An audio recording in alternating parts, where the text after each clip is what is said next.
Irrational Radio. Create something. Welcome to another episode of Table 13. Oh, nope, I was muted. Welcome to another episode of Table 13. Can't do it right. Today, we're going to talk about world building part 2 with even more worlds and building. Tell me how you feel about world building part 2, Karen. I feel excited. I'm really pumped for this episode, Brett. I think it's going to be one of our best episodes, actually.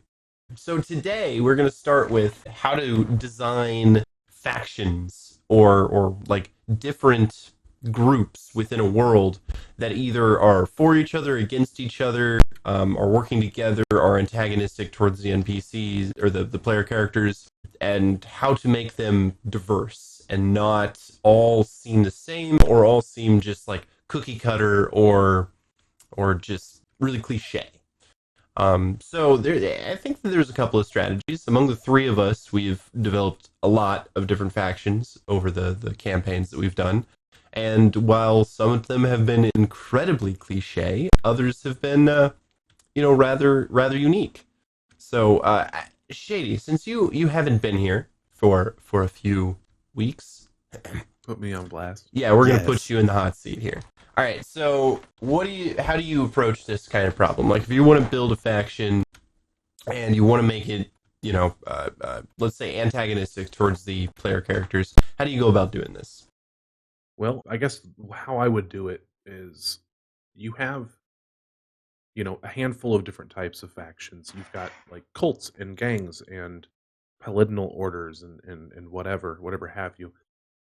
I choose one of those things. If it's say it's a cult, and then each of these different types of any faction has things that they follow or things about them that make them unique. If it's a cult, maybe it follows a god, maybe it follows an ideal.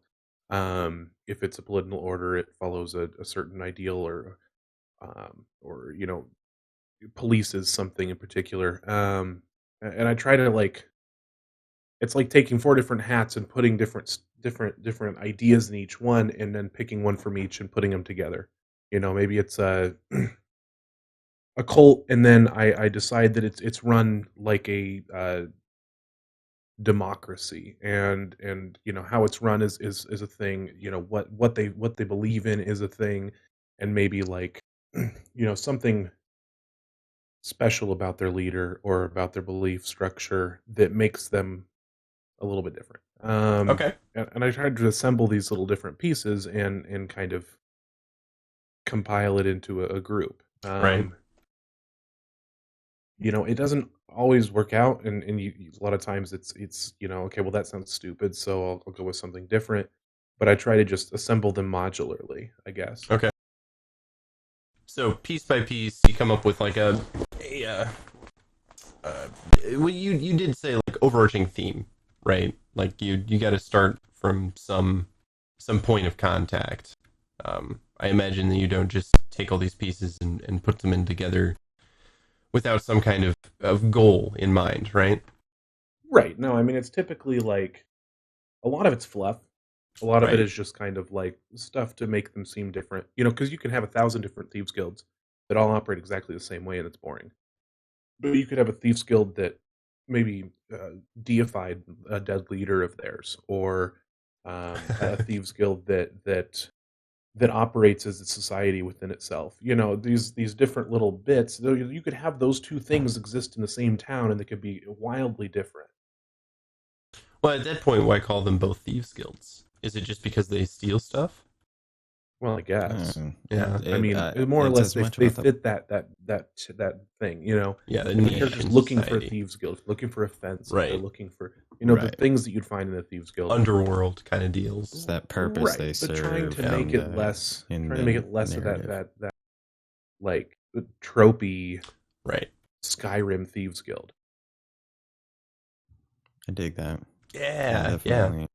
I think you do. Yeah, you kind of start from, it's going to be a general, like, okay, they're going to want, it's going to be something that they look for in the game, it's got to be something that they're vaguely familiar with. And I always say, like, starting from tropes is a good thing, and then just like tweaking them from there. Because at the end of the day, it's I mean, it is a thieves guild if it's a place where they can fence stuff or whatever like that. You can dress it up a whole bunch of different ways. But I guess I try and start with like same way I do sort of with NPCs is basically it's like their purpose. It's like what they're going to do in the world, like why the players would want to interact with them, more or less, like how I'm going to use them. Like, are they going to be antagonistic, or are they going to be, like a way around a certain set of problems that the party has to deal with or something? And then you look at kind of their connections, like sort of what circle of society they tend to work in and why they associate with certain junk. Like, if it's a cult, is it nobles who are secretly practicing this with hidden shrines or something, or is it like done in hovels out in the outskirts of town with the poorest of the people, and it's has a bunch of populist support or something like that. Like that kind of stuff is how you can start to flavor them, I guess. But at the end of the day, I when it comes to the groups, it's mostly like, I'll try and come up with something cool, like, the name is like, I've got a thieves guild that's the winning hand in one of them. And I was like, oh, that's cool. It's kind of like like they I think the one in your guys is the grasping claw. I do a lot of junk like that. And you make them sound cool, and then kind of innocuous, and then you can kind of define it as the party interacts with them too. Is the other side of it. So here's an interesting question, I guess, that kind of goes along those lines, that in terms of like, you mentioned a bunch of different guilds here, like a thieves guild, and you can like dress that up in a bunch of different ways, or like fighters guild, that kind of thing. What do you think is the most important group to flesh out first? Like, if you were sitting down to make a world or a city with a bunch of factions, what's the faction that you want to pay the most attention to while constructing this? I think, and I don't know that it's necessarily more important, but I tend to like to dress up and figure out the criminal underworld of the place first, because I mean, law is typically always the same, and it's pretty typically one of the first things that you sort of you note about a town is how do they handle criminals? How do they, and it's like the antithesis to that. So it's kind of, it's neat to create that dichotomy right off the bat. Okay. And that it kind of helps to make your town, even if that's all you do, even if you make no other factions and everything else is going to be off the cuff, at least you have a set of two factions that are essentially at ends with each other. Okay. And like sort of calling criminals like a faction is maybe a little generous, or do you say like there always needs to be some kind of factions of criminals? Like I assume that there's almost all criminals, if probably right. Right, I feel like if you're in a town that's bigger than 150 people, there's going, the criminals that exist there or out near there are going to be somewhat organized, at least a few of them. You're always going to have the guy stealing bread from the market, and you're always going to have somebody who's picking pockets, but those don't necessarily belong to whatever faction you're creating. Right. That was, I guess that was my question, or like the follow-up observation there, is that like, just because you develop a government doesn't mean you automatically have to develop some kind of organized criminal underbelly at the same time. You don't. I think it's pretty natural in a larger city, and maybe 150 is a disingenuous number, but but a size of a town that's anything more than a village on the outskirts of a larger town is normally going to have something like that. Okay.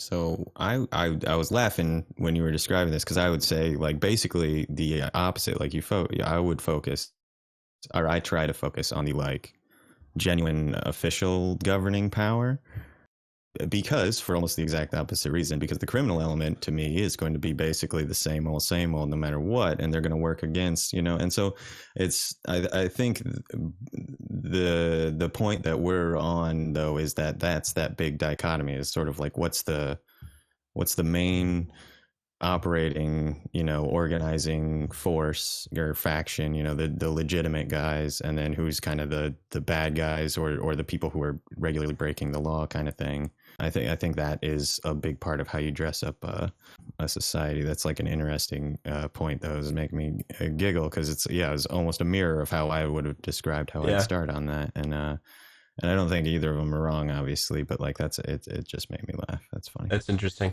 Yeah, I think that I always go about building a government first, just because I imagine a lot of the other like organizations or guilds and stuff are like going to be shaped by how the governmental structure works in the area. Like a merchant's guild may have much more power in a certain governmental structure than, or like a constitutional monarchy or something where the court decides a king. The court members are going to have much more power than like a divine right monarchy or something where the king is just absolute. Like there's no way nobles can unseat him without like revolution. And then I was going to say the other. Sorry. Oh, sorry. Go ahead. I'd agree. I think I'd agree with you on that. After a certain point, because typically when I'm building a world, and this is probably moving backwards into last session a little bit, but I'll create the area the players are going to begin in, and the government there and how it all functions, and it's not going to sway much from that until they get pretty far away in my worlds typically, right? Because the local government might be several cities, and they all have to travel through all those cities before they get to somewhere that has a different local government. So I'll do the building of that right off the bat with the world when I'm still, before the players are moving from town 1 to town 2. I'm probably not building a government for that town unless for some reason they've moved across the world or they've moved into another country or something. Okay, interesting. But I guess that's sort of why, not that, not to defend my thing, but I think that's sort of why it ends up happening that way. I agree. I do a very similar thing. It just made me laugh that we start on the opposite sides of the same that same split though, and that's I think you're right though. It's because that's the first thing that the players tend to define for me is the thieves guild, or what I'll end up pulling out of my ass when I come to the table with like, oh, they're trying to find some sketchy dude, and it's like, well, okay, I'll get somebody who's got some connections, and then after the fact I'll come in and like, okay, now it needs to be a group that does some things, and like, I feel that's easier to fill in after the fact as long as I have like an established society structure. But I mean, if you have a function of how they're kind of circumventing the normal way things work, you can use that just as effectively as a structure to build the other side and let the players like not worry about how the guard structure works until they interact with it, basically, or something like that kind of thing. But then you have like kind of the danger of them surprising you with interaction and you having to kind of like run off the cuff with something that you haven't built yet that turns out to be like a more important than you find out that it's going to be. Like when you turn your guard towers into non-Euclidean dungeons on accident because like you just weren't ready for it. Wait a minute. Sucks. We took 4 turns and we're not facing the same way. Yeah, you saw the chief guard walked in with a special key too, and it glowed when he walked in the door. The time and space is bending. And now they have that key. It's a whole thing. Now it's a city of wizards and all the towers are wizard towers. No, they just, it is a capital city, so you can ingrain magic into that kind of stuff. Right. And build a little house that's got, some TARDIS junk going on. But I think one thing that sort of pulls us back a little bit, but I wanted to touch on earlier, you were talking about making factions and how they, what their disposition toward the party or the player is, whether they're good or bad factions. I don't typically do that. I'll make my factions. I'll make what they believe in, and then I'll sort of figure out how they interact with each other.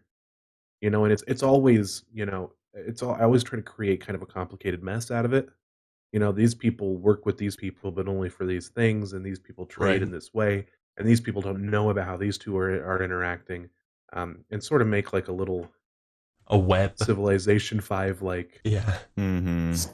thing with lines going back and Yeah. forth. And none of them are like inherently bad. I mean, yeah, sure, there's cults to evil gods or whatever that are evil in the game, but Baby you know, sacrificers. but they could walk up and they could try to join it and go through the initiation for it and Right. try to keep it open like that.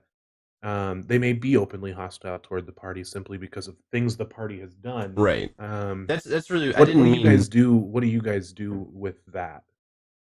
I don't necessarily when I said good and evil, I should have said antagonistic or helpful towards the party at first, like at first meeting, because that's you have to like I don't want every single person the party comes up against to be hostile, and I don't want every single person that comes up to the party to be like friendly, and I don't want it to be like these people are always going to attack on sight or something like that. I want the party to like have a choice in how this faction interacts with them, but I will have like a certain idea in my head on like okay, so if they're interacting with like the bandit group, the Black Star, and the bandit group like found them outside the walls like skulking around, they're going to be more hostile than if they like arrived as like a trading caravan or something. And it's not going to be like it's kind of like what you said in terms of like I come up with an idea of what this group wants to do, like what are their goals, and then kind of run the player characters' decisions by that in my mind to see if there's any snags or anything that would like cause these two to work in like conjunction with each other or against each other. I mean, like I've built factions to help player characters too. You know, like this faction just so happens to be like masters of the thing the party is trying to learn, and so they're going to be much more like helpful to the party right at first without the party doing anything than otherwise. And that's kind of how I approach the morality or whatever, because the party really dictates the game's morality. You know, like what is good and what is bad is really up to the party. So I think, or when he said it, I was nodding or something along those lines. When I was saying good or bad on that side, for me, it's more like as the narrative trope, good guys and bad guys, like cowboys or not. That's a bad one. Trying to think of a better. Wow. Yep, rough. But no, it's like but that's some sort of classic dichotomy where you can line up the two that isn't racist. Nazis and Russians. No, see, did it again. But no, see. Wow, morality's hard, guys. This sucks. It's almost like a topic in and of it's really itself. complicated. Yeah. Yeah. I feel like I can get a master's degree in this topic. Certain school definitely would fail out if I went to school for this. I think for me, it's important. Like if you name something the Empire, like the players are gonna see them as the bad guys. Like, you know what I mean? Like whatever Empire, like the Empire of Love. So you might as well make them the Empire of Love. Okay, but like they probably have uniforms and they're like everybody has to wake up at a certain time and it's like 8:30. like and like breeding time is a thing or something. Like no, like Spring I'm not time. about. Yeah, there's no. Between the Empire Love is still the bad guys somehow. Yeah. So that's like I think there's ways you can like I like to do that with the governing power, make them just kind of jerks. Like and so that the counterculture group that's like your thieves guild or whatever are like kind of one part freedom fighter and then you can throw that in and then they're like if they've got you have some roguey elements in your group, they can engage in like this, okay, I just want to rob somebody, but like they don't have to be, but the paladin can be like, yeah, we're robbing this asshole who's, helping the government, raise the tax, or he's moving a bunch of people out so he can, raise the rent. More hug time. The jerk! How dare he? I enjoy my personal space. Okay. 2 hours of mandatory hugs is just too much. I can't be productive like that. King Teddy Bear, too much. King Teddy Bear, you gotta chill out. No, yeah, That would be I a love fighter. I don't know what you'd. honestly, I really try not to go down the government is evil path when I build my societies. I do try to make the government is complicated, where like the structure is as such that bad people can take positions of power, but it is heavily regulated because I mean that's not every government structure is inherently good. I don't think any government structure is inherently good, nor do I think every government structure that isn't like democracy or some libertarian ideal is inherently bad. It can work under very specific circumstances. Like a dictatorship can work if the dictator is a perfect person. That's just Sure. it's just But that's the problem. Is look that you got like humans Warhammer involved, 40k, that's- right? There's this examples in fiction. That's Not a a- not a not a no good wait one. not a no that's a bad example. But no, you like but that's you can because as a DM you can like shape how these systems operate just because you're the one who's calling the shots. You You're can looking at a Universe pretty is at thin- war so hard in that. Like that's such a bad example. it's a horrible example. Sorry. That was No. for You're I was looking at a laughing. slim cross section of time too. So if you're Right. working with a Yeah. monarchy or you're working with some we'll say some Yes. sort of totalitarian thing, and it's a benevolent leader, maybe the last 10 people that were in charge of this were horrible, and this Right. person's a good leader. Or just it's- not as shit as the last guy. Normally Like, complicated, you like can- monarchies, feudalist, anything that's includes a lot of different people. Mhm. I normally make pretty corrupt. At least a bunch of people in it are corrupt, and maybe there's good people and maybe there's bad people. And then typically with totalitarian, it's normally pretty cut and dry. Either there's a good leader or there's a bad leader, and Right. and that's because nobody else calls the shots in that. It's all one dude. Yep. So either it's Right. it's that It's one defined by person's them, shitty but- ideas or that one person's Yeah. Basically. Yeah, benevolent exactly. things But I that mean, he that's the does. thing is like as a DM, you can like construct it as like this person has made all the right ideas so far, and they're Right. like they've brought their country to an enormous, prosperous like golden age during the time of the player characters, and you bring up a good point like that we can kind of bring it back to the main idea is that with any structure or any like group or social structure that you create as a DM, you have to keep in mind that you are only creating it as a slice of time, and that if you want it to mirror reality, these structures are going to change wildly during the history that this group exists, even as its current name. Mm-hmm. Because groups do change immensely, and while you don't have to like sit down and write 1,000 years of history to make a good group, you still need to keep in mind of like the past 2 or 3 people that have governed this group before and how they're different from the one that is there now, because like a lot of times in fiction especially, you get like these evil empires that have like always been evil. Every person that has been like in control of this empire has been evil, and it's just evil, evil, evil, evil. And like, it's really hard to I'm attacked. it's really hard to justify why like things that are obviously bad for the population like survive longer than a few generations, because if you look at history, the more oppressive or terrible the government, the more unstable it is. And Unless it's North Korea. I mean, Yeah, I was but gonna that say, unless hasn't you're in been a Asia. country very Like- long, Right. And I mean, not even China's current government has only been in power for since the 40s. That's Okay, but not very before long. that- Right, but before that, it was a completely different structure. That's what I'm saying. Is like that's not that. well, But I mean, for a but while that, though. you see, like, you can that is like a oh, I don't know, some people talk about how like Poland or Russia has like a history that's always bad. Like, there's really no good things that have overtaken the bad, or there's been a lot of bad things that have happened.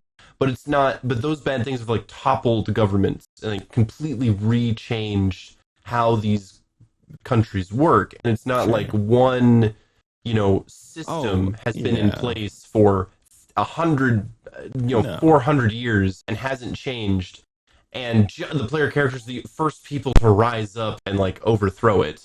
That is a little bit, not to say that it's wrong or that you shouldn't do it, but in my mind, that's a lazy way of doing it, because like you don't give the players a lot of chance to like explore or change history. It's more of like, this is evil, kill it. Like, Yeah, you definitely don't want. I don't want that. I try and avoid that. It's Right. just for me when I'm making an evil, evil empire. It's more. They're not like, yeah, we're twirling mustaches and like, Right. kicking puppies or whatever. It's like they're just, super imperial and like all about subjecting other cultures for the betterment of their own kind of thing, which is, Right. Not good stuff. But like, there are players who want to enjoy that kind of stuff. It's making a trope of some kind of shitty stuff. But at most times, most tables, if that's not something that specifically offends anybody, you're good. And it's a if you want to do it like an Assassin's Creed 3 thing or something, where you can like play build the rebellion and like try and reshape the land in the image of a like benevolent ideal or something, then you can. I try and make that like a thing that's Right. a possibility if they're interested in it. Most of the time, when that happens, though, my players end up starting some sort of thieves guild or Barrel gang or running. something. Yeah. Well, it's Barrel Gang Incorporated now. They've Oh, officially okay. gotten the paperwork done Wow. and everything too. Yeah. This kind of brings up like I think that we have very different strategies on how to build a government. Yeah, because like Goose and on the Discord asks, he just wants us to tell how to build a government and then how to make multiple different ones in the same world and getting them to work together. This is like it's a challenge at first, but once you kind of develop a system for it, you can set up relations pretty fast, or at least like within a couple of generations, and then like backwards build. So like I usually start with like the base government structure. I'm just like, okay, is this, pick one of the main government structures that exist. Is this a democracy? Is this Go to some kind of look at the list of government structures, organizational systems, and just pick one that sounds Find one. interesting, or pick one that fits with your world or your story, and then define the important people, and that's only going to be like a handful. If it's democracy, who's the president, and then who's like the cabinet members, the Congress members, that represent the territories. If it's like a kingdom, who the king is, like a couple people in the court, his advisor, and then You don't have to go. Okay, there's 52 Senate members. And No, here's yeah. all their names, and here's I mean, their likes and dislikes. that's what I okay. do, but that's not what everybody has to do. I know. For sure. I don't do that at all. I will tell you that there's 52. Like, I'll know that there's 52, but yeah, I'm absolutely not going to define anything about like more than one or two of them. No, until I'm you like- guys There'll be a talk couple through all of them. that are like unique, right? There are a couple that are like there's something about them that makes them very interesting to the plot or the story or the players, and I'll normally define them, or I'll define them as they become important. Right. If you get a quest to kidnap one of them or Right, something, yeah. then Mhm. obviously you want to zero in on that person and figure out who It's the like, hell they okay, are. who are they? What are they? Yeah, where they're. I won't name every single individual in a government, but I will like Well, that's really apparent by your use of the defined. name Jimerson. and Yes. shit. But I will try to define like like the structure of the government. Like if you look up Yeah. like how does the United States government work, and it gives you like a single page like this with big arrows saying this goes to this and Oh, this yeah. goes to this. I try to set one of those up so that if the players do want to like involve themselves in government, I can build things logically. Like if as long as I've got like a base structure, I can quick build stuff and keep it to that structure that I've already maintained. It's not it's like you develop the skeleton of the government, and then as they interact with parts, you can flesh it out. So I do try to come up with a like in the last most recent government I built. It's a triumvirate. It's an elected triumvirate that each member of the triumvirate are elected within 3 districts in the country, and it's on a rotating 6-year basis. So the first one, there's an election every 2 years, but it's on a rotating 6-year basis. And so the triumvirate changes every 2 years, one person at a time. And this ensures that, no one rules for too long, or, the no two gang up on one and outvote them for any longer than 2-year period. And that's, about the limit. And they'll name who the current triumvirate is, and like who those 3 people are, and then kind of leave it at that unless the players interact with it. And then I'll try to start adding things, like who's the mayor of this town? Who's the mayor of this town? And how do they report to the triumvirate? What is the lines of communication? I can build that real fast by just describing something to the players in the session and then writing it down later. But so how would you define like other governments interacting with that government? So the biggest thing that I define is just trade, if it becomes necessary. Like each country, I try to come up with at least a base like product that they're known for, or a resource that they provide to the world at large, and then I like decide how countries are going to interact with them. So like Arborea, for instance, exports a ton of food. And so countries are going to interact with Arborea much, much nicer, because if they piss Arborea off, they're going to lose their supply of food. And at base level, that's what I had to figure, because like trade is going to influence a lot of different relations deeper in the government. And then if it becomes necessary, I'm like, okay, well, King Ferdinand doesn't like King Charles, and then because of these reasons. And then as they discover stuff, I'll make it more complicated. But at first brush, I'm just like, they export corn. These people like corn, so they're gonna kind of play nice most of the time. Yeah. And I think that's good, because you can use that sort of world building at the forefront of things, right, to help define the place. Yeah. Now you've determined that Arborea is rolling hills with farmland everywhere. It's definitely not a desert. And it's probably you probably don't see a lot of blacksmiths making weaponry and stuff. There's probably a lot of stuff being made for farm animals and things like that at blacksmith. And so it kind of helps you tune like the feel of your different cities and what they're going to be like. Right. And as 2 people that have played in Arborea for goddamn year and a half now, does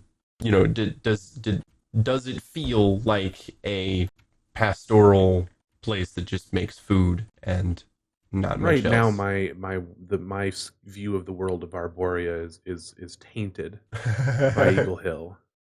So right now, Arborea is just a shithole. It lacks depth perception as well. Right. Oh, you're funny, boy. My character had his eye cut out. This is true. Yeah. But that's what Tish. that Sorry, anybody. It's about. So that'll be my second character I've played in one of Kyron's campaigns. It only has one eye. This one's his fault. This one's not my fault. The other one was my fault. But look, Goose asked. Well, I mean, is there anything you want to add, Eric, to that, or is that? So I guess as far as like trying to differentiate,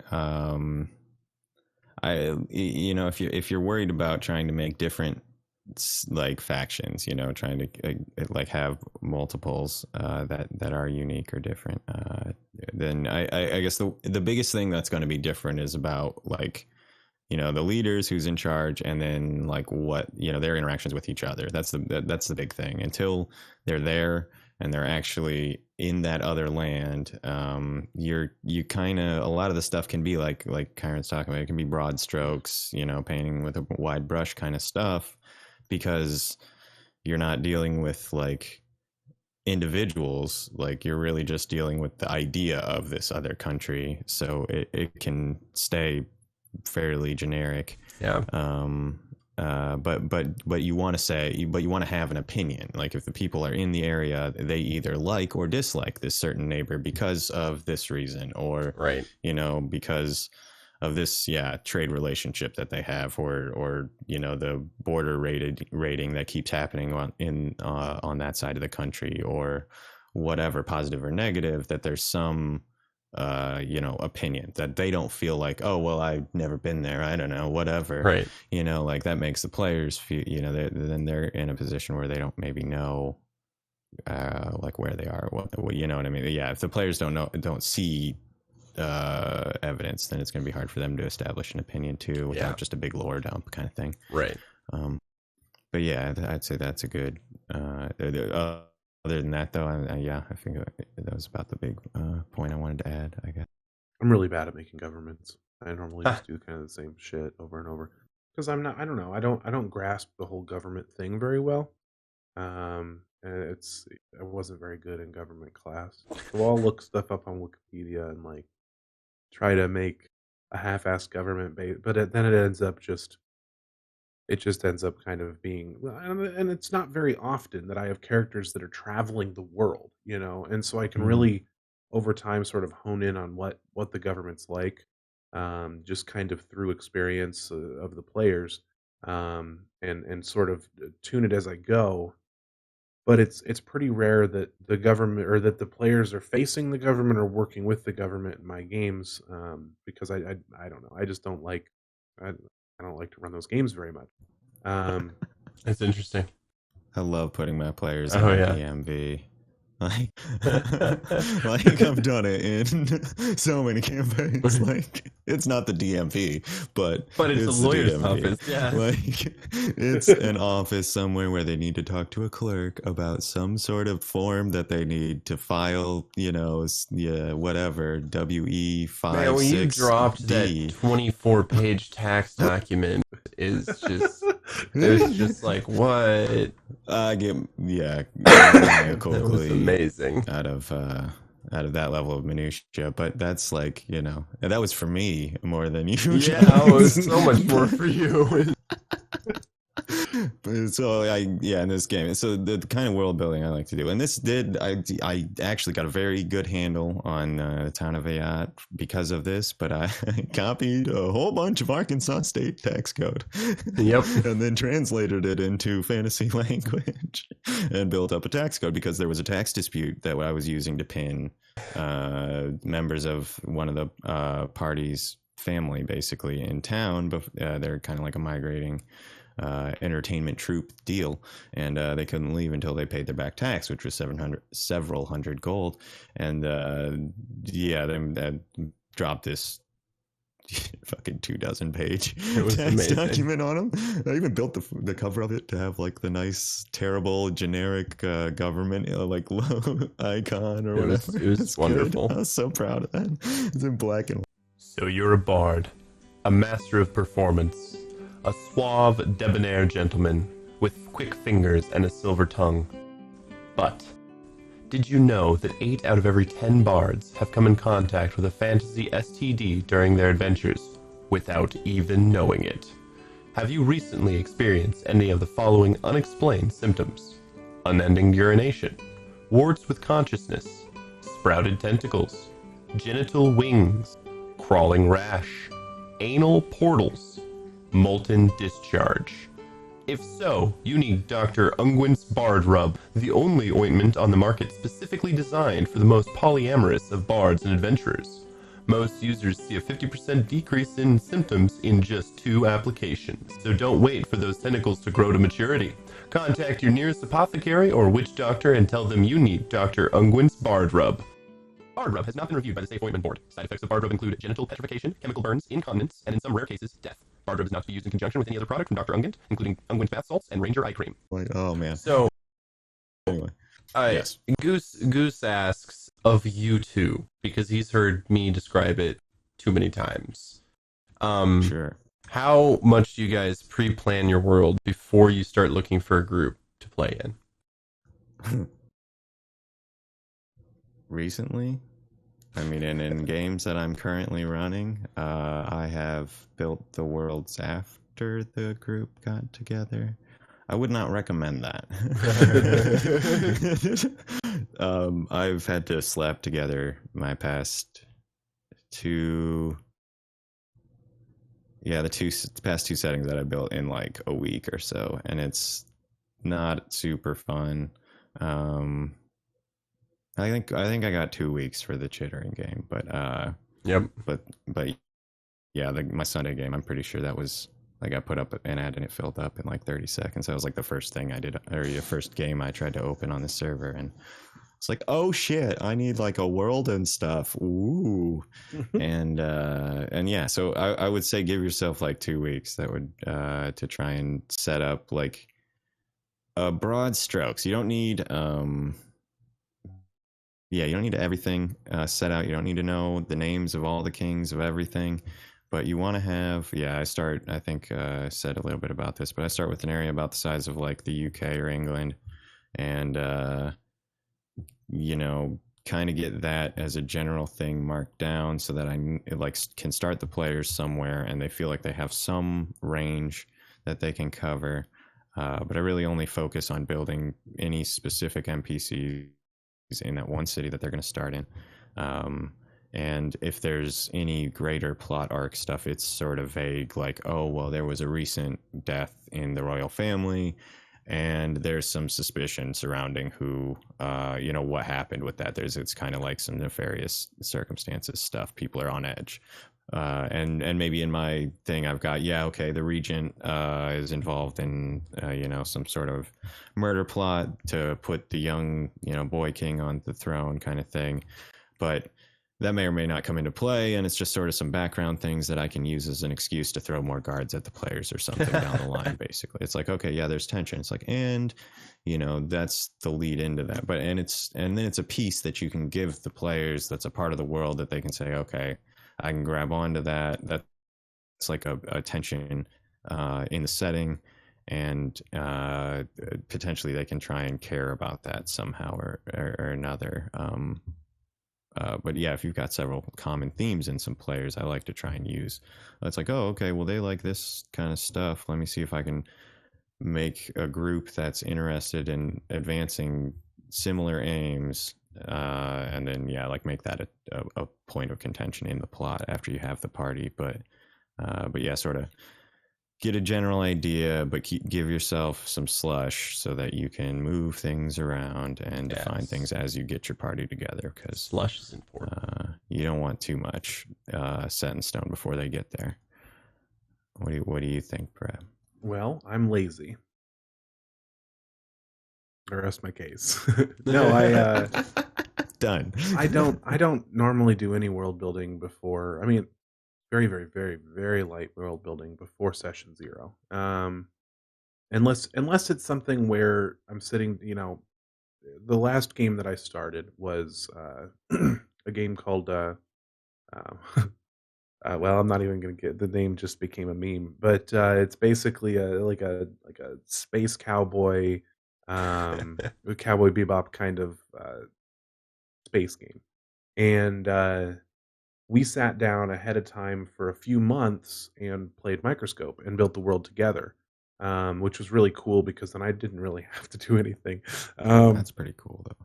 But it was a lot of fun, and and there was only a couple of the players that were there every single time, but those players that were there every single time got so goddamn invested in the world that one of the players actually has come to me and wants to run another game in the same world, which is kind of neat. That's very cool. But I want to use the players to build the world.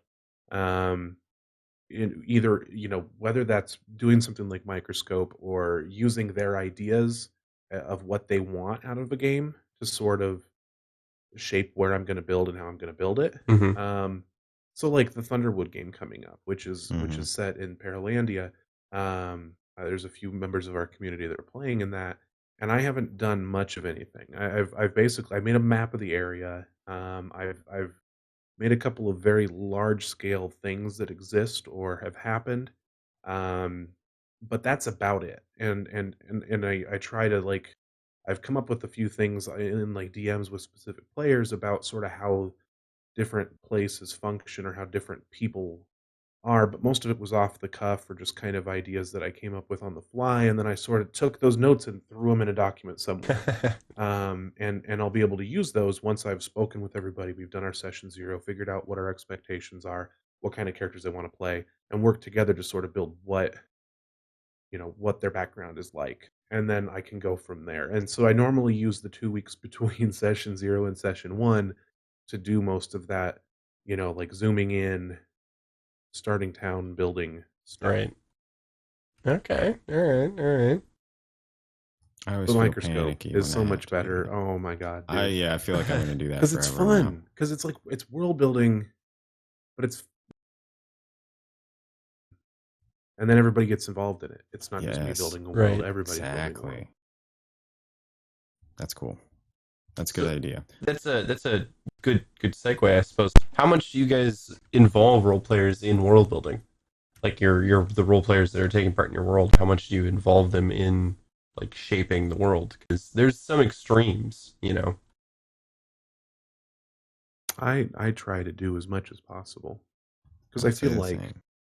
I feel like players that aren't involved at all in your, I guess I was talking to Vistage a long time ago about two different types of games. There's a fantasy and then and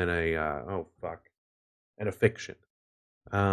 And a fiction is by his definition essentially a world where you've created this world and people are living in the world story, and it's not about the players, more or less about how your players interact with this world story.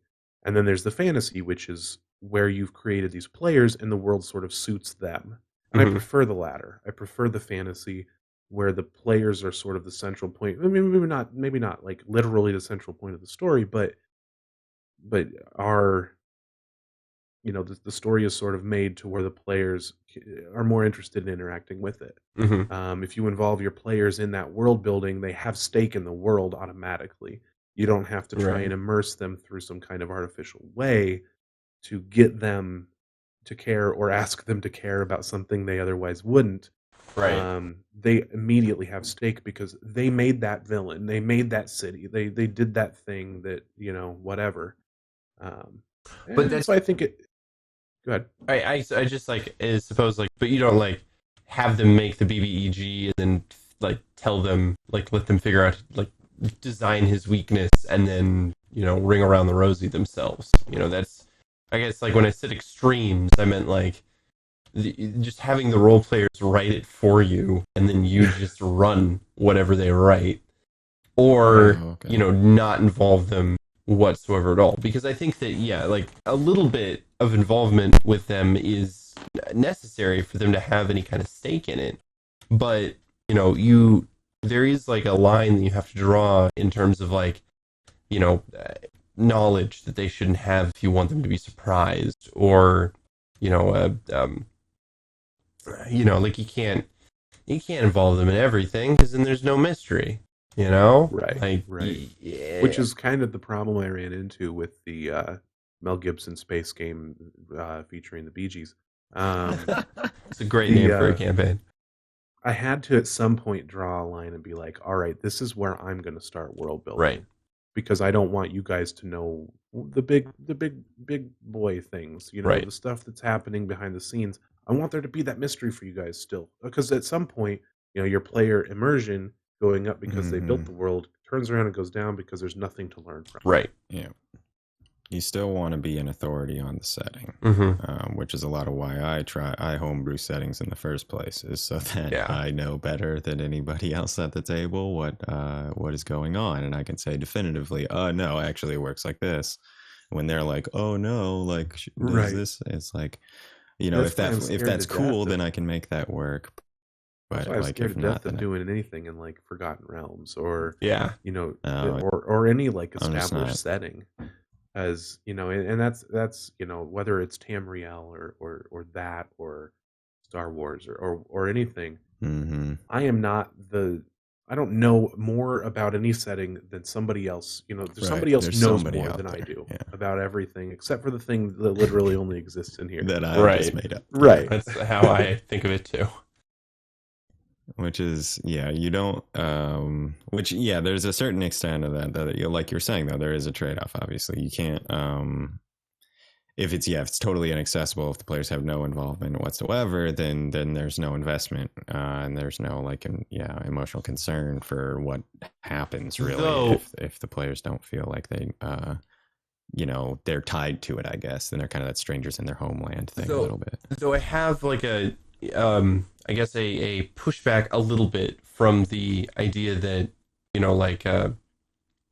homebrew worlds are like the only way to go, I suppose, because there's some systems like this, this is, oops, shit, I just fucked my microphone all up. This right here is a role-playing system that was designed to work in the Fallout universe. And there's a lot of these kinds of things, like Lord, or there's a Lord of the Rings role-playing system. There's a Star Wars role-playing system. There's a freaking Harry Potter role-playing system. And if you sit down and you're like, okay, we're going to play this Fallout role-playing game, and you involve none of the lore, it's going to be really hard to use this resource as a resource. It's going to be very difficult. And the reason I bring this up is Dungeons and Dragons has a little bit of that built in, where it is a role playing system, but it's also a universe, and they're pretty closely tied.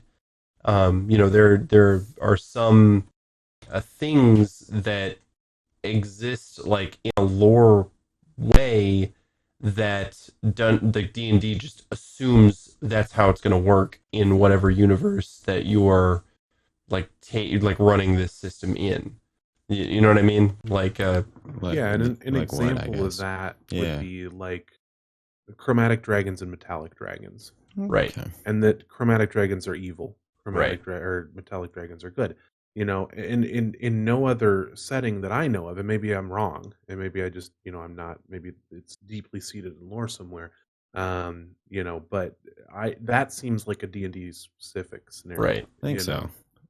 Yeah, That's like a symptom of the 9-box alignment thing back from way back. Right. I feel like Right. the whole chromatic spectrum of dragons there, they basically fit. But whereas in Chiron's world, Paralandia, which uses D&D, I don't think that's the case. Right. I don't think because Not sure. Yeah.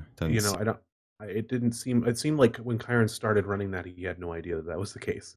Right. Maybe he's adjusted it to where it is now.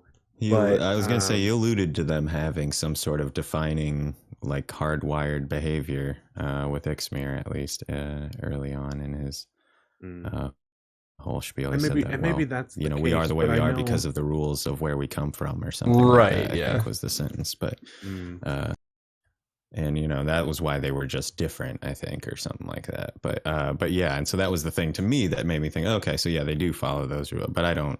I think D&D is fan very- theories at this point. I think D&D, at least in its current iteration, has tried to separate itself enough that and I think they do it so that they can, it's easier to bring new people in that aren't as familiar with Forgotten Realms world. But that's the only thing I can really think of that's like that. And I That's what I was gonna get what say. you're saying with like the They've Fallout stripped rules a lot and of stuff. Like Right. you tried to use a Star Wars system book to run a game in a non-Star Wars world, and Right. you've got 50 races of Star Wars races. Yep. It's going to be hard to create this homebrew world where all these races exist and make it not Star Wars. You just repaint them. Well, Take the I ones mean, you yeah. want. Like at that point, why are you using the Star Wars system? Well, to- because if it's Star Wars Saga edition, because it's really awesome. And that's what it is. It's like, if it's a system that you like and all you're changing is fluff, which is, I feel like mostly what we're talking Right. about here is just the ingrained fluff stuff. Yeah. That doesn't change the mechanics of the game at all. Well, but it does. And so it's like, if you can change the words on, it's like, okay, chromatic dragons aren't, always evil or whatever. Well- It doesn't change anything. So I guess like the like for D&D, we've had this conversation before, like the paladin and smite. Smite working on undead, and undead being zombies, liches, mummies. Sure. In your world, you could say, oh, in this world, zombies are not undead, but you're going to cause some confusion among players, especially when they read the player's handbook and like they read Smite and zombie is Well, like yeah. in the description of creatures that like example creatures that But Smite that's would changing work on. mechanics, I would say. That's not changing fluff anymore. Which I I mean, It's I like think it's in mechanics this changing as Yes. changing as a result of changing Of fluff. changing Yeah, which is fluff. all I'm saying, I And that's what guess, I'm yeah. saying is that there are things if in you're calling them systems zombies and it's really like a 28 days later Right. situation, that's imprecise language. Like they're not zombies. Like that's why it doesn't function. But like in that. this world that I've just now homebrewed, that's what people call them. Then you have trapped your players, and it's your fault if they don't know that before they get into it. Well, I mean, but that's Because as the DM, you're responsible for making sure Right. that they know how But that's- your setting is different that's- from the fluff is written. right. And so you're right. There is a way to change Is what I'm pointing things out. like that. But I guess I Right. don't see that as a fluff change. To me, that's like, okay, zombies aren't zombies anymore. Like what? Okay, all right. Well, that's That's because, not. like that It's kind like, of why are you thing. using this zombie? Then just don't use the zombie stat block. Don't call them zombies. Call them Franks, and But that's the then thing. Okay, so use where the does zombie that stat end? block. Can who I? cares? Am I like if I say like a kobold is not what its race is, and instead like a kobold or dwarves now? Like I'm gonna take the Sure. kobold dwarf stat block and just change their race to dwarves. Mhm. What's the difference of that? And I still call them kobolds. But in this world, they're a dwarf. Like in Eric's this, face when you said Yeah. colploids. right? I don't know how to pronounce that word. I'm not even going to try. I'm just going to change how I pronounce it every time I say it. But I think that is like so what matters there is how that encounter is balanced against the players, not what stat block you're assigning to what narrative concept there, because there's nobody, unless you're trying to not give them their favorite enemy bonus against dwarves because these are Right. technically kobold dwarves, like then that's No. on you It would and be that's like chippy, but- it would be not. You can't get your favored enemy against kobolds because these are dwarves. They're just called right. But if they're kobolds. dwarves, if they're actually dwarves, Right. then that makes sense. But if they're actually kobold, like if you're looking Right. at them and they're small dragon people that look otherwise like kobolds, and you've just Right. made a hair's breadth distinction, Right. then That's being I feel disingenuous like as a on DM, you as a honestly. DM, Yeah. by not making sure that they're at least that's- aware of the I guess distinction before that they're trying to is use the that ability on them. is like I would never. That's like a disingenuous. Like you're trying to trip up your players. Right, yeah, and that's how it works sometimes, and that's some games, if you guys are, especially if you've been playing since some of the older editions, that's how it works at some tables, and that's Right. cool.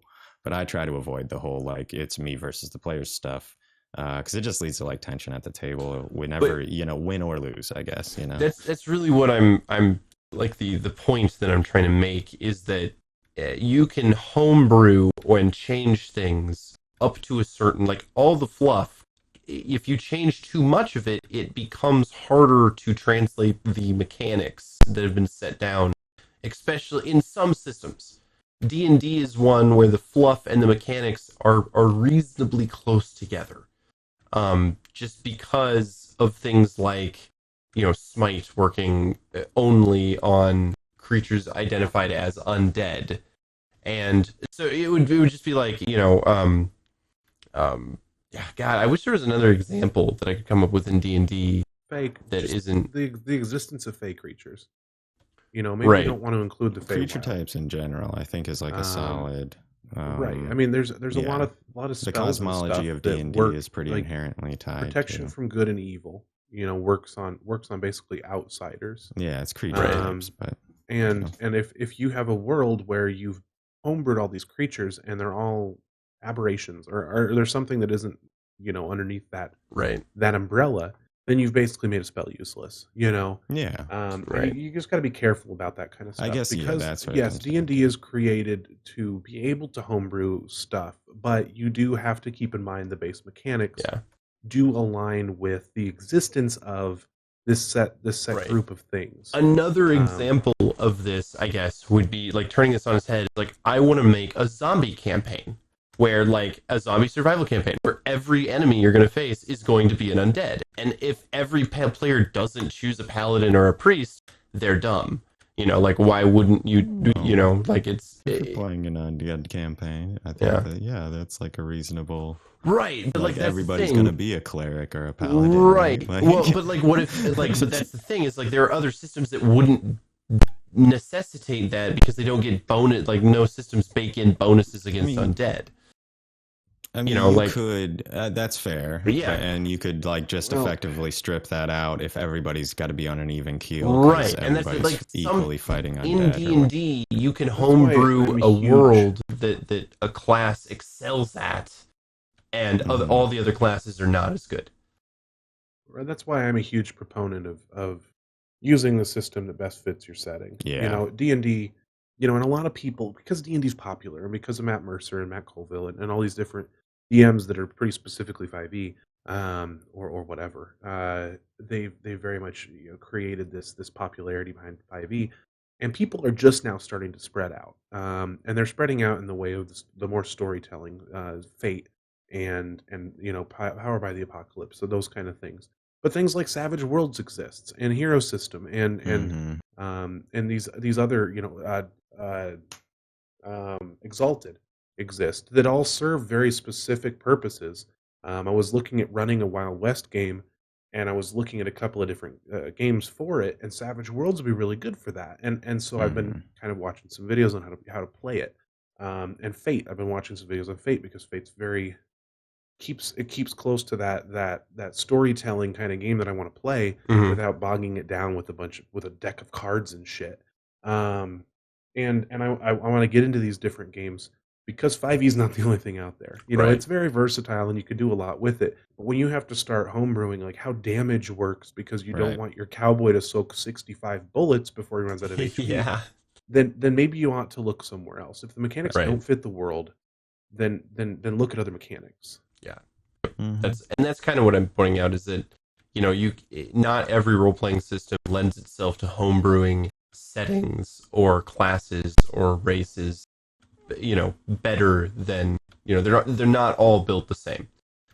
Some you want to stay if you're closer. changing mechanics, it's taking more work than it's probably worth. Exactly. As a general rule. Not to say that you can't like extrapolate from stuff that already exists or work from, you know what I mean? Everybody changes rules and works them a little bit. We've talked about that, but like I think it is important. Yeah, it's if you're reworking the entire system, then just play something that's built for what you're trying to do. But that's hard to do, especially for new people into the game. Absolutely. And I feel like a lot of our audience and for people who you know that we're sort of catering this program to are those types of people. Yeah. So I think it does need to be said Play that Saga you know that these edition.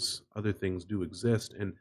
I know it's a pain in the ass to download a PDF or to buy a book and read it, you know. Yeah, and then teach your role players how to run the system if they don't know YouTube videos exist, and honestly, it's something that we've talked about doing was putting out some videos on how to play things. Yeah, Microscope is one of those, and those are great resources for sitting down and spending maybe not 10 hours reading a 300-page Fate core book, and instead spending 25 minutes watching people on whatever YouTube channel play it and sort of explain what they're doing, and then be able to look at it. And maybe it's not for you. Maybe the fact that the dice have pluses and minuses on them is not your deal, or maybe you don't want to use a deck of cards for initiative.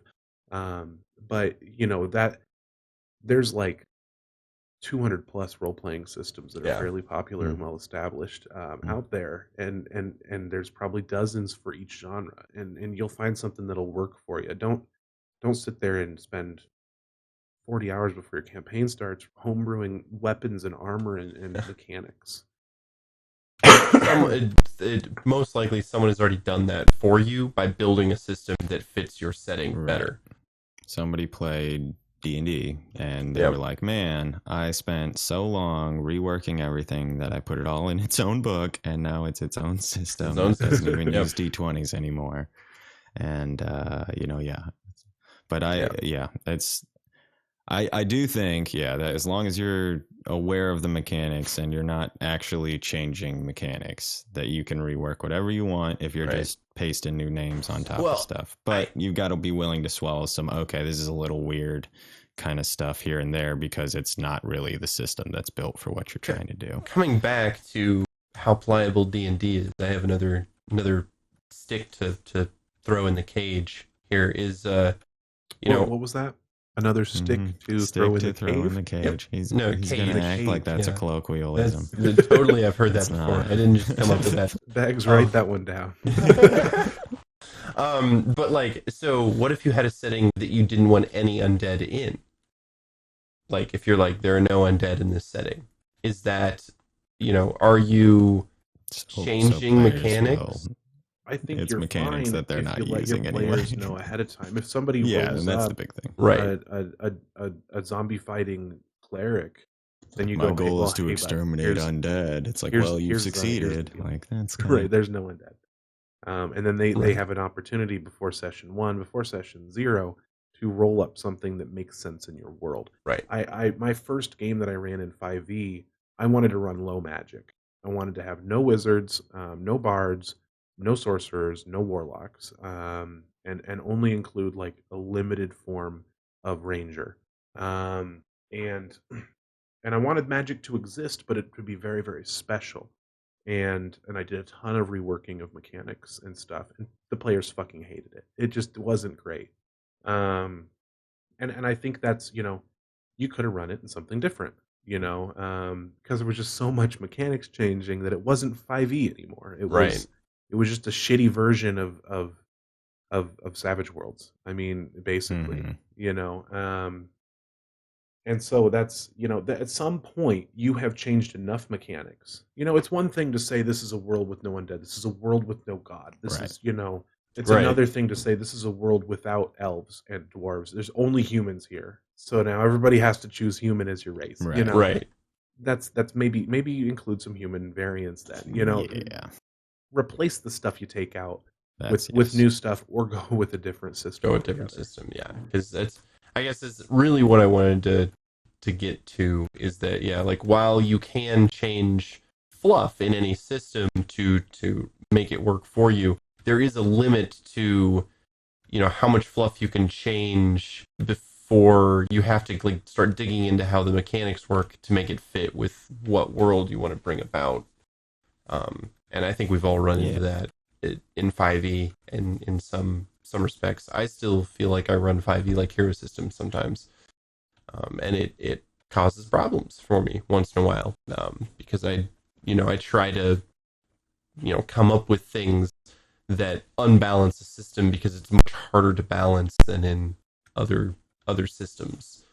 And in that kind of respect. And so sometimes I get in trouble with world building because, it's, this is what I want. Like I've brought up Stotopglod before, where it's like, this is what I want. And then I try to apply it to 5e and I run into like, okay, why does not every guard in the city, just look at someone and kill them because of how high of level they are compared to the player characters, and didn't work out. And so, yeah, I think this is a good thing to circle around to in terms of world building conversation, because there is a limit to what you can world build within a system before you should change systems, or hell, make your own if you're that into it. Right. But make sure nobody else has made it first. Right. That's a lot of work to redo. Such a lot of work. It would be really frustrating if you just find somebody else has done it, because they probably had a team of people helping. Yeah, exactly. Sweet illustrations and shit. Sorry. Yeah, so I think trying to remember, I guess we got through like a lot of the big things. So there's a point way back when that I was going to bring back up that we were kind of talking about. It's like how right, you had said it basically, it's like it's not like every single time you build a town there's got to be some organized criminal element, and Kyron, you guys were kind of going about. And it's like I kind of disagree with that a little bit. I think that generally criminal elements are about equal and opposite in organization to the, sort of or whatever the governing authority is, like there's always people there are always people who commit crimes. It's, I would say, and that there's always going to be some subset of that population who has to work much harder than the rest to like keep it going as like a lifestyle. And so like I think if you got one group of guards, or there's like 5 or 10 guards who manage the whole town, sure, I don't think you need to have like a super complicated guild set up or anything like that, but there's probably a guy in town who everybody knows can get stuff or something like that. You know what I mean? Like Right. there's Or at least there would be an a equal group, and opposite, like a gang. yeah, like there's like some neighborhood Rowdy group, Boys. yeah, exactly, of kids who think that they're hot shit or Big something bucks. and like break windows or something. I But think like it probably. I mean, I think you're onto it with it scales with the size of the Right. town, the size of the government.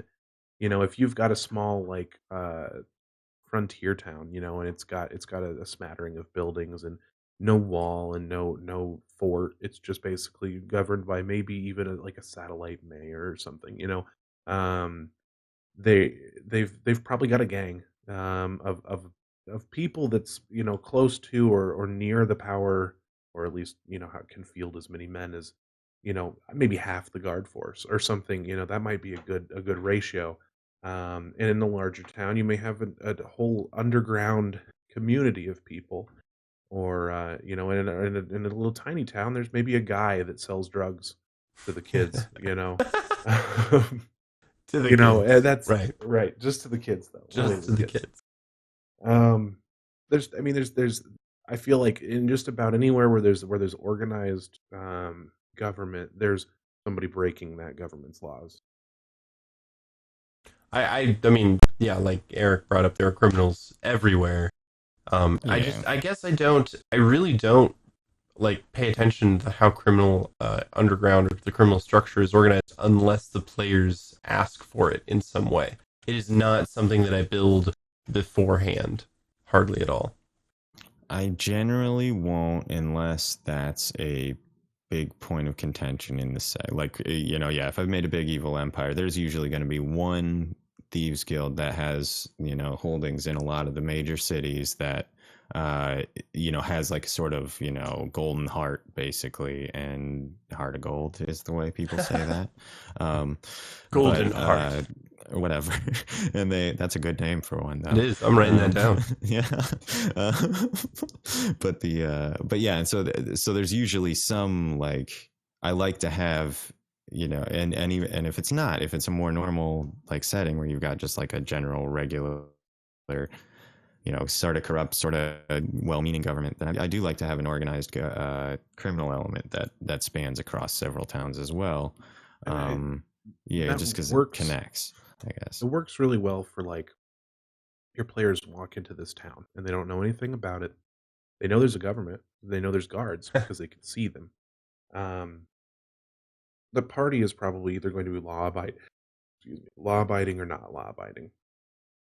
So by introducing both the law and the criminal organizations, you're giving them an opportunity to be antagonistic toward or not antagonistic toward the law or criminals. It gives them that beginning choice, and you can add a lot of depth with that, with like what Eric was talking about, having a sort of corrupt government and then some freedom fighter aspect to the criminal. It's an easy way to introduce players into conflict and choose sides in an unfamiliar place. If you if you had a town that had a guard in law, and then there was also a city temple or a city like a churchy place, with a bunch of paladins that also kept law, and then some other seemingly good organization, you're not giving them that dichotomy that is these factions that interact in a negative way toward each other, unless somehow they're all vying for power, or they want to like compete with each other for public opinion, or unless you can put some sort of dynamic relationship between them, but that forces you to not make them these like monolithic good or evil organizations. They have to be like more depth and varied, kind of like what you were talking about. You try not to make them just like good or bad guys. Originally, Shady. I think that's like a really important thing too, is you don't want just an outright good group, like a group that's just, oh yeah, they'll like these guys because they'll think they're pricks, like, you know, like your players will hate them, or you know, they'll love the group that's supposed to be the bad guys or whatever, you know, if you go too hard on that. I almost always make like mining guilds, you know, foresting companies. Yeah. Things Merchant that are not groups. like that are definitely more like a corporation or a company, Right. somebody that's out for themselves, because that's what most people are. You know, obviously Right. there's a church, there's a temple, but their goals are not as far fetched as somebody like a the dwarven faction, the faction Right. of Yeah. miners that just moved into town and Mhm. was shat on for years until they kind of rose up and made their own Like community, unionized or whatever. Yeah, and exactly. now they want this thing, and it's for them, and you know, and then you can bring in your 3 or 4 different factions that have different, you know, goals and stuff, and interact selfishly with each other, which is, I guess, how I like to do it. Me Mhm. too. I agree Yeah, with me that. too.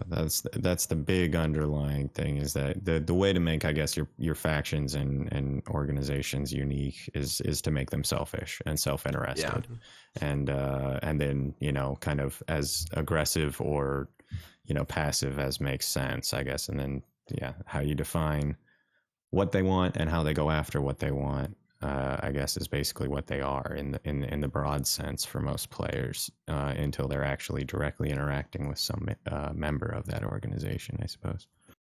Yeah. Well, do we have anything else to go over today? I can just plug a bunch of shit and then.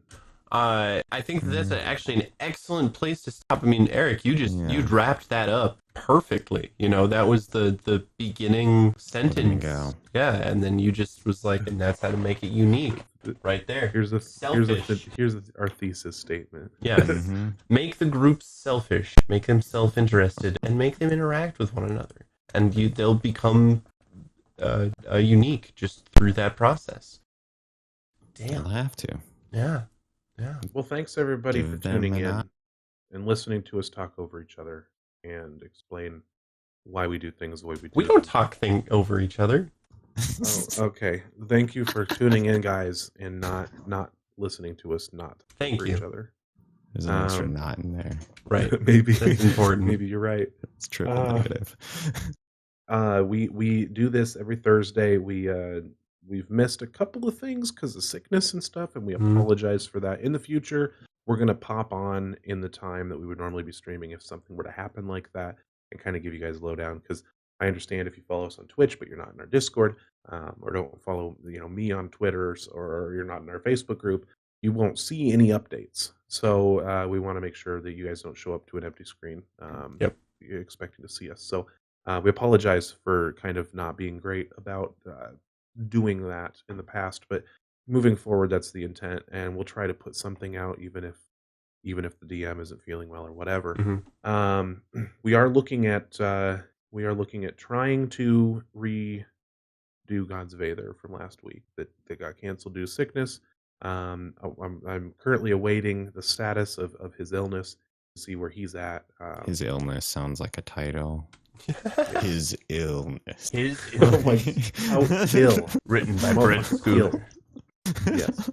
And try to put something out this next week for Gods of Aether. But other than that, I think tomorrow, Kyron, what's the status with Vault? Vault has been postponed. We did not get the map done for it quite yet, so Okay. we gotta. So we got there will be no Vault tomorrow. No Vault, We yep. apologize. Well, he apologizes. For I that. We don't apologize apologize for deeply anything. for that. It was not Shady's fault. He had nothing There to do will with there it. will be no delays in the Dragons of Paralated podcast because we are on it. On it. I'm On so it far when it comes to ahead. that. So He's- far I'm ahead. not He's behind. so far. Not ahead. even a little. Yep. We'll keep that up to date, and that comes out every other Friday, which would be next Friday. Unless Shady Or the forgets, week and then after. it comes out Saturday. And then it comes out. Then it comes out on whenever the fuck I Saturday, put it up. Sunday or Monday, whichever. If you're a $5 patron or above, you get it the Monday prior. So jump on that Patreon. He's pretty good about that one. Yeah, he is I pretty am good about that I one. mean, because that one actually makes us money. Now, other than that, I don't. We're putting our podcast up on YouTube 1 week at a time. Yep. So you can see them there, or YouTube, or Rational Radio. It's what everything else is. Yep. If you're watching us now and you like what we're doing and you had fun tonight and all that, hit the follow button, hit the subscribe button, guys. You know, Smash that like button. pass us a little bit of that, that Amazon Jeez. Prime cash. You know, Yes. Love. That and yeah, we'll be back next week with we're another the one of these. Empire of Love. Yes, the Empire of Love.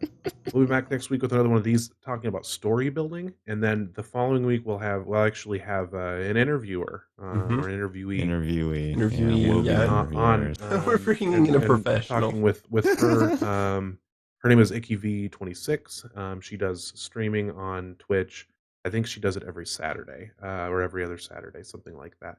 But she'll be on here, and we'll talk to her about sort of how she does things, and we'll try to do that once a month or so.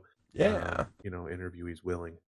So if you're a content creator or a DM just in general, story writer, whatever, and want to talk to us and share with our audience how you do it, Let us know. come Hit and me up. badger you. And Badger. talk over. It'll be great. Badger mushroom. That was a That's a Callback, yeah. It's like the third time this week somebody's Ooh. referenced that though, and it's weird. Yeah, But that's anyway, nothing. thanks Sorry. for tuning in, everybody. Thank you. Hit the follow button. I don't know if there's like a notification bell I don't or know. something, but yeah. The stuff that Yep. you do. Join with the things. I Discord. think the bell's YouTube. We're working on sort of revamping the West Marches game in our Discord. Trying to get some things working a little bit more smoother there. So hop in there and find a game and play in part of the Rusty Nail, the interdimensional dimension hopping bar. Yes. Yeah, that's all I got. All right. Well, thank you for tuning in, and we will see you guys next week. Peace Bye-bye. out. Boy.